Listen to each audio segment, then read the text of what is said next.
જય હિન્દ મિત્રો, એન્જિનિયરિંગ માટે ખૂબ જ અગત્યનો ટોપિક સેન્ટર ઓફ ગ્રેવિટી અથવા તો સેન્ટ્રોઇડ એ કેવી રીતે ફાઇન્ડ કરવું અને કોમ્પિટિટિવ એક્ઝામની અંદર જ્યારે સેન્ટર ઓફ ગ્રેવિટીના ક્વેશ્ચન પૂછાય તો ઝડપથી કેવી રીતે સોલ્વ કરવા તેના વિશે આજના સેશનમાં આપણે ચર્ચા કરીશું. અત્યારે આપણે ગણવાનું છે એંગલ સેક્શન આઈએસએ માટે સેન્ટર ઓફ ગ્રેવિટી. એના ડાયમેન્શન આવી રીતે આપેલા છે 90 by 90 by 6 mm.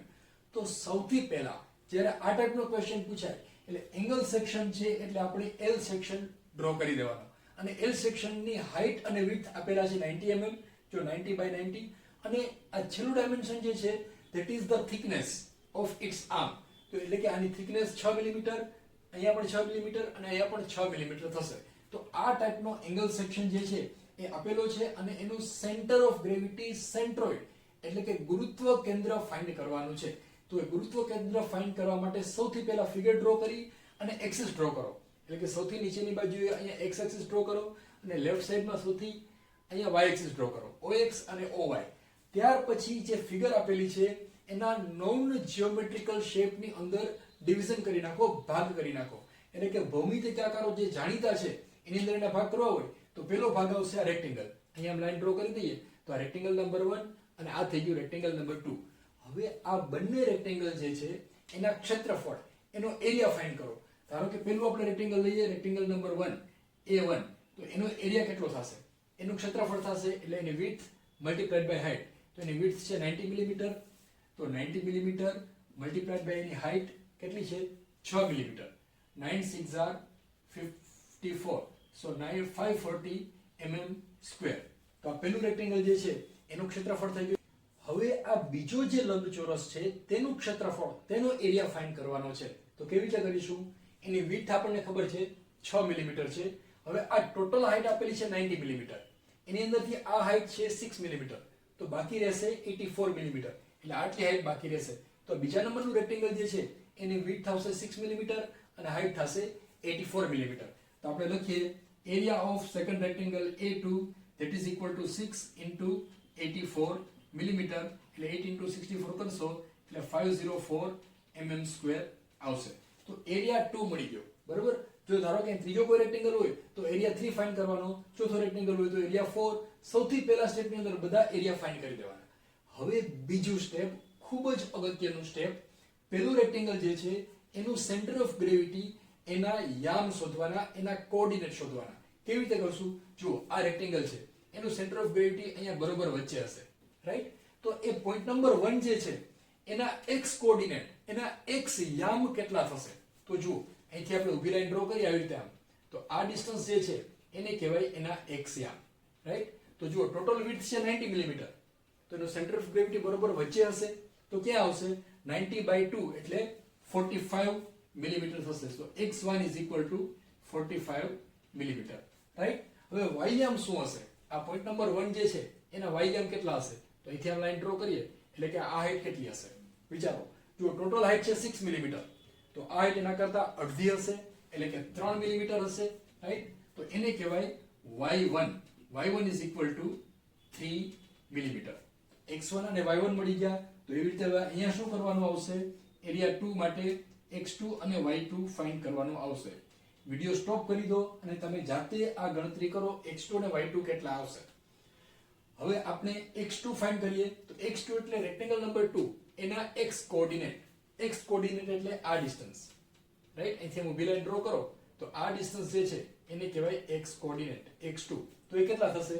Total width આપેલી છે 6 મિલીમીટર, તો એના અડધા એટલે 3 મિલીમીટર, તો x2 બરાબર આવશે 3 મિલીમીટર, રાઈટ. હવે એનાથી અગત્યનું y2, આ જે બિંદુ છે એના y યામ. તો અહીંથી આમ લાઈન ડ્રો કરીએ આપણે તો આ ઊભું ડિસ્ટન્સ જે છે વર્ટિકલ ડિસ્ટન્સ એને કહેવાય એના y યામ, y2, y કોઓર્ડિનેટ. તો એ કેટલા થશે વિચારો. જો એ ફાઇન્ડ કરવા માટે સૌથી પહેલા આપણે અહીંયા જઈએ. આ રેક્ટેંગલ જે છે લંબચોરસ છે એની હાઈટ છે 84 મિલીમીટર, રાઈટ. જો આ રેક્ટેંગલ એને આપણે સેક્શન લાઈન ડ્રો કરી દઈએ એટલે સમજવામાં અનુકૂળતા રહે. આ રેક્ટેંગલ નંબર 2 એનું મધ્યબિંદુ અહીંયા હશે, તો 84.